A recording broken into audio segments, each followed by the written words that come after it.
Bismillahirrahmanirrahim. Assalamu alaikum. In today's lecture, we are going to discuss some more examples of algorithm. आगे चलने से पहले मैं आप लोगों को बताता चलूँ कि in the last lecture we discussed the concept of algorithm कि algorithm होता क्या है, कैसे काम करता है, और हमने उसकी कुछ examples भी डिस्कस की थी.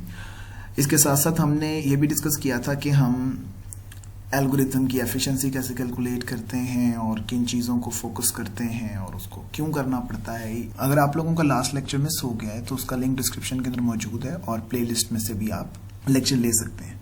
ऑलराइट जी, स्टार्ट करते हैं.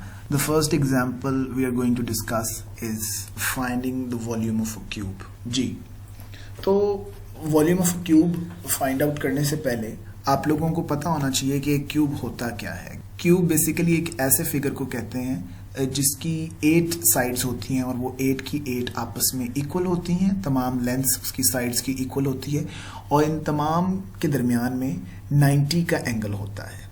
तो अब अगर आपने इसका वॉल्यूम फाइंड करना है, नॉर्मली जब आपने किसी भी शेप का वॉल्यूम फाइंड करना होता है तो आपको उसकी लेंथ, विड्थ और हाइट को मल्टीप्लाई करते हैं. तो in this case all these 3 things are equal.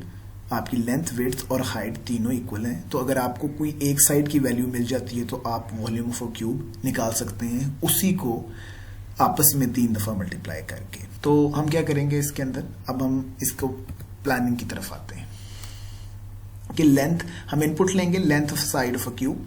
Requirement हमारी क्या है कि हमने आउटपुट निकालना है वॉल्यूम ऑफ अ क्यूब का, और प्रोसेसिंग के अंदर क्या होगा कि हम मल्टीप्लाई कर देंगे with power of 3.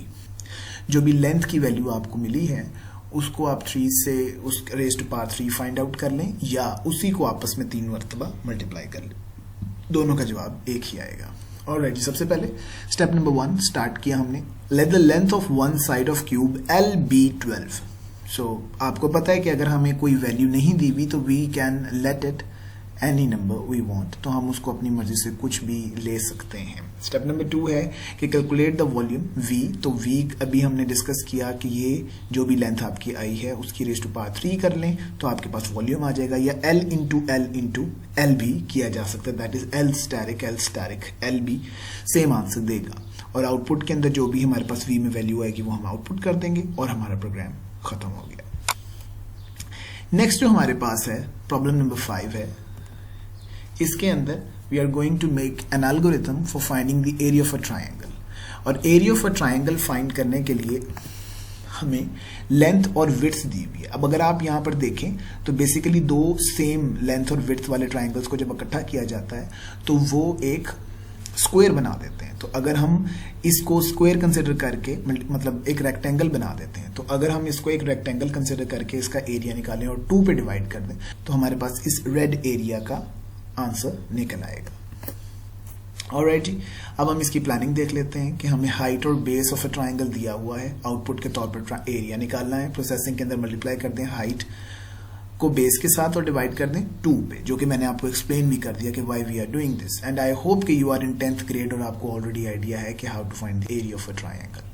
Step number 1 start किया हमने और इसके साथ ही हम इनपुट ले लेते हैं अपनी हाइट की और बेस की. तो let height be 10 and base be 15. Step number 2 calculate the area A.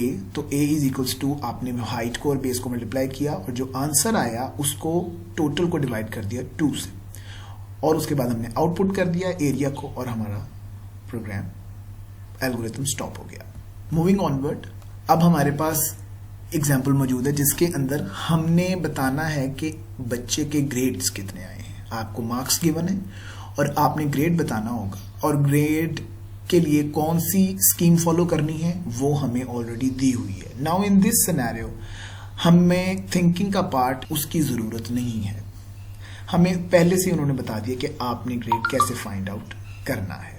तो हम मार्क्स की वैल्यू इनपुट लेंगे और उसको कंपेयर करते जाएंगे इन तमाम गिवन कंडीशंस के साथ और वो जिसमें भी लाई करता होगा उसको हम एज ए आउटपुट शो कर देंगे. अब ये काम करने के लिए हमें क्या करना होगा, सबसे पहले जी प्लान कर लो सोल्यूशन के अंदर करना क्या. सबसे पहले मार्क्स इनपुट लेंगे और ग्रेड हमने आउटपुट करना होगा. प्रोसेसिंग क्या होगी, हम चेक करते जाएंगे तमाम गिवन रेंजेस के अंदर और जहाँ पर भी आएगा उसको ग्रेड का अल्फ़ाबेट शो कर दिया जाएगा. तो सबसे पहले स्टार्ट किया, मार्क्स ले लिए जो कि एम में आ गए. That can be anything, any given marks. Compare करें सबसे पहले, अगर marks if marks are greater than और इक्वल टू 80 तो आप उसको ग्रेड A1 दे दें अदरवाइज स्टेप 4 पे चले जाएं, राइट। पर अगर ये ट्रू है, मतलब उसके मार्क्स ग्रेटर देन या इक्वल टू 80 हैं, तो स्टेप 3 पे आ जाएंगे, जो कि स्टेप 13 पे ले जाएगा। तो स्टेप 13 जो है वो आपका क्या है, स्टॉप है। तो जाहिर सी बात है, जैसे ही हमारे पास ग्रेड मिल जाता है तो हमें फर्दर प्रोसेसिंग करने की ज़रूरत नहीं है। अगर कंडीशन ट्रू हो जाती है तो हम उसको ग्रेड दे के प्रिंट करवाने के बाद काम ख़त्म कर देंगे, हमें बाकी सारा काम करने की ज़रूरत नहीं है। उसके बाद अगर मार्क्स 80 या 80 से ज़्यादा नहीं है तो फिर अदरवाइज पार्ट चलेगा। स्टेप 4 के ऊपर आ जाएंगे, कंपेयर करेंगे क्या मार्क्स 70 या उससे ज़्यादा हैं।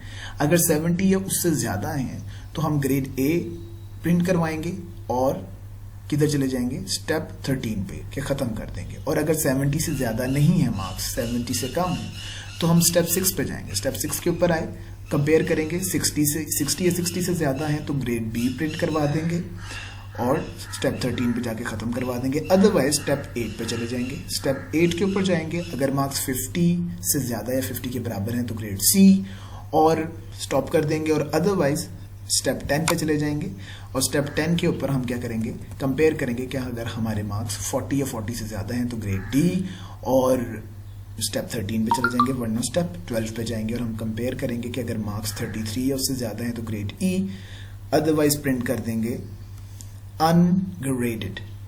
ठीक है, अब अगर 33 से कम मार्क्स हैं तो आपने उसको अनग्रेडेड कह दिया है और आपने यहाँ पे प्रोग्राम को स्टॉप कर दिया। If you have any questions, तो please do ask in the comment section.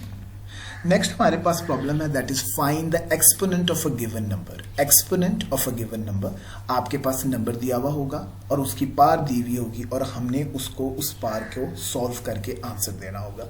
जैसे ऊपर हमने area of volume of a cube निकालते हुए किया था।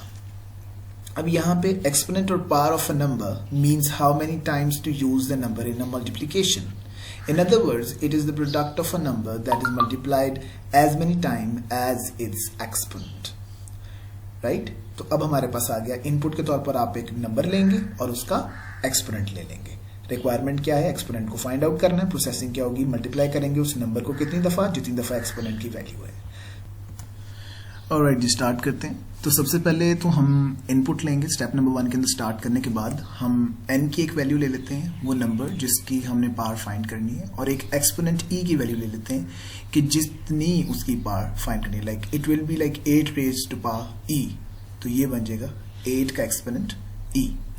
अच्छा, इसके साथ साथ हम लोग इस क्वेश्चन के अंदर एक और मैं आपको कॉन्सेप्ट इंट्रोड्यूस करवा देता हूँ, that is called dry running. Dry running के अंदर ये होता है कि हम खुद से अपने वेरिएबल्स का रिकॉर्ड रखते हैं कि किस वेरिएबल के अंदर कौन सी वैल्यू है, और सारे प्रोसेस को अंडरस्टैंड करने के लिए हम इनको खुद से कॉपी पेंसिल के ऊपर इन वैल्यूज़ का रिकॉर्ड रखते हैं। ठीक है, यहाँ पर हम क्या करते हैं कि इसके रिकॉर्ड के लिए ये एक छोटा सा टेबल मैं यहाँ पर आपको शो करता जाता हूँ। तो हमने n की वैल्यू ले ली 8, हमने e की वैल्यू ले ली 5। इस तरीके से अब यहाँ पर हम करवा रहे हैं इनिशियलाइज।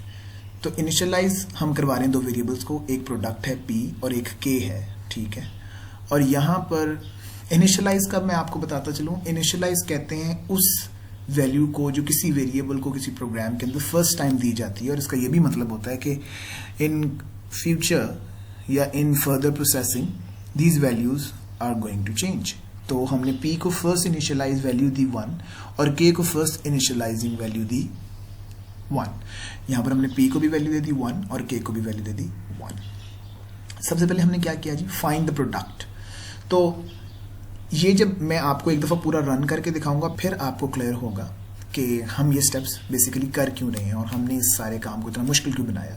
हमारे पास एक 8 था और हमने उसकी 5 पावर फाइंड करनी है, तो सिंपली 8 रेज़ टू पावर 5 करके कैलकुलेटर से सॉल्व कर सकते थे। पर कैलकुलेटर भी एक कंप्यूटिंग इलेक्ट्रॉनिक डिवाइस है और उसके बैकएंड के ऊपर भी यही सारी प्रोग्रामिंग, इसी तरह की प्रोग्रामिंग हुई हुई है। ठीक है, तो basically you are going to be a software engineer and you are going to learn कि ये सारी डिवाइसेस काम कैसे करती हैं। ठीक है जी, तो चलें हम इसको आगे लेके चलते हैं। Product p is equals to p static n। अब आपको वैल्यू पता होगी, p की वैल्यू है जी 1 और n की वैल्यू है जी 8। तो 1 स्टैटिक 8 हमारे पास हो गया। 8। तो अब p की, और जो यहाँ पर हम सॉल्व करेंगे जो आंसर आएगा वो चला जाएगा p के अंदर। अब यहाँ पर एक और बात मैं आप लोगों को क्लियर करता जाऊं कि in computer, in programming, we call this equality symbol as assignment operator. इस इक्वल साइन को हम क्या कहते हैं जी? Assignment operator. असाइनमेंट ऑपरेटर क्या करता है कि इसके राइट साइड के ऊपर जो भी expression, right now it's an expression, और उसके अलावा अगर कहीं पर वैल्यूज लिखी हुई होंगी, जैसे ये 8, E, 1, 1, ये वैल्यूज हैं, और ये एक्सप्रेशन है, फॉर्मूला है, ये भी एक एक्सप्रेशन है, तो जो भी लिखा हुआ होगा उसको सॉल्व करेंगे, और सॉल्व करने के बाद जो आंसर आएगा वो आंसर रखवा दिया जाएगा उसकी लेफ्ट साइड के ऊपर मौजूद वेरिएबल में। तो p की वैल्यू थी 1, n की वैल्यू थी 8, हमने इनका प्रोडक्ट लिया, वो आ गया 8, और अब p की वैल्यू क्या हो गई? 8। तो यहां पर मैं अपडेट कर दूंगा, p की वैल्यू हो गई 8। ठीक है जी, आगे चलते हैं। इंक्रीमेंट k बाय 1, इसका मतलब है कि k की वैल्यू के अंदर इजाफा कर दिया जाएगा कितना? 1 का। तो k की जो भी वैल्यू थी, k की वैल्यू क्या है जी? 1, उसके अंदर एक और 1 ऐड कर देंगे, तो अब k की वैल्यू क्या होगी जी? 2। ठीक है जी, अब हम चेक करते हैं कि check if the value of k is less than और इक्वल टू e। अब आप चेक करें कि क्या वैल्यू ऑफ k e से छोटी है या बराबर है। तो e की वैल्यू क्या है जी? 5, और k की वैल्यू क्या है? 2, तो छोटी है।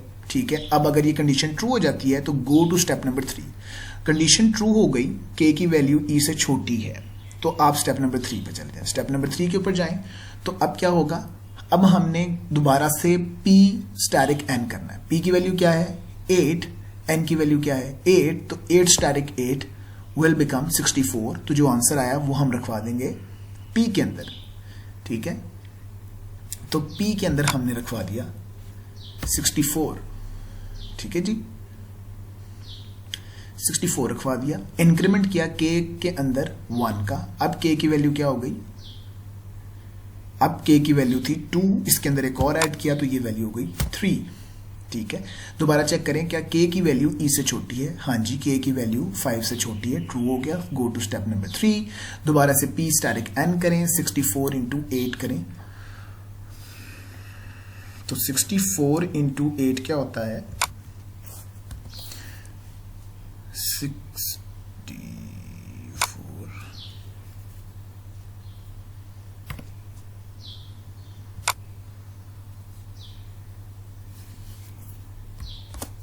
तो ये हमारे पास आ गया 512। तो 512 अब हो गई हमारी p की वैल्यू। p की वैल्यू हो गई 512। ठीक है, उसके बाद हमने क्या किया कि हमने k की वैल्यू के अंदर दोबारा नेक्स्ट स्टेप के अंदर k की वैल्यू मैंने इंक्रीमेंट किया। k की वैल्यू हो गई 4 हो गई k की वैल्यू। 4 होने के बाद हमारे पास हमने दोबारा चेक किया क्या 4 5 से अभी e से छोटा है? हाँ जी छोटा है, ट्रू हो गया। दोबारा स्टेप नंबर 3 के ऊपर गए, p की वैल्यू थी हमारे पास 512 का स्टैटिक ले लें n के साथ स्टैटिक लेने से हमारे पास आ जाता है 4096। तो नई वैल्यू आ गई हमारे पास 4096। नेक्स्ट स्टेप के अंदर k की वैल्यू के अंदर एक ऐड कर लेंगे, k की वैल्यू हो गई 5, और नेक्स्ट स्टेप के ऊपर कंपेयर किया क्या अभी भी ये छोटी या बराबर है? तो बराबर है। दोबारा ऊपर जाएंगे, ऊपर जाने के बाद हमने दोबारा प्रोडक्ट लिया हमने के 4096 को मल्टीप्लाई करते हैं 8 के साथ, तो हमारा आंसर आ रहा है 32,768। तो ये आ जाता है 32,768। और उसके बाद हमने k की वैल्यू के अंदर एक इंक्रीमेंट करना है। k की वैल्यू हो गई 6, k की वैल्यू 6 हो गई। 6 होने के बाद हमने चेक किया कि k is less then e है। नहीं जी, ये फॉल्स हो गया, तो फिर देन वाला पार्ट नहीं चलेगा, क्योंकि इफ इट इज ट्रू तब चलता है देन का पार्ट, पर इफ इट इज फॉल्स तो फिर चलता है अदरवाइज का पार्ट। अदरवाइज पार्ट के अंदर हम चले गए स्टेप नंबर 6 पे। स्टेप नंबर 6 के ऊपर हमने p की वैल्यू, जो भी p की करंट वैल्यू, जरा चेक करें p की करंट वैल्यू क्या है जी? The current value of p is 32,768। वो हमने आउटपुट करवा दिया और स्टॉप करवा दिया। अच्छा जी, हमने जो अपना ये एल्गोरिथम बनाया है ये एक जनरल पर्पस एल्गोरिथम है, और ये एल्गोरिथम इस्तेमाल किया जा सकता है दुनिया के कोई से भी नंबर की कितनी भी एक्सपोनेंट निकालने के लिए। ठीक है, आप n की जगह कुछ भी रखवा सकते हैं और आप e की जगह कुछ भी रखवा सकते हैं। आपको एज ए ह्यूमन बीइंग इस पे काम करना थोड़ा सा टफ लगेगा फॉर बिग नंबर्स, पर as a computer, as a machine, computer को कैलकुलेट करने के अंदर बिल्कुल भी कोई परेशानी नहीं होती। वो उसके लिए जैसे हमारे लिए 2 × 2 4 है, उसके लिए इसी तरीके से कोई से 2 बड़े नंबर को भी मल्टीप्लाई कर लें, उसके लिए वो उतना ही मुश्किल है जितना 2 × 2 है, right, because it's a machine. तो ये जो हमारा प्रोग्राम एल्गोरिथम है, ये फाइंड आउट करता है कोई से भी नंबर की कितनी भी पार का answer. It's a general program, ठीक है, क्योंकि हम यहाँ से जैसे जैसे 8 की, n की और e की वैल्यू को चेंज करेंगे, ऑटोमेटिकली पूरा प्रोग्राम उसके वैल्यूज को चेंज कर देगा। आई होप कि आपको ये समझ में आया होगा। If you have any questions please ask in the comment section, और you can also suggest other algorithms जो आप चाहते हैं कि मैं आपके लिए डिस्कस करूँ नेक्स्ट लेक्चर के अंदर। Thank you.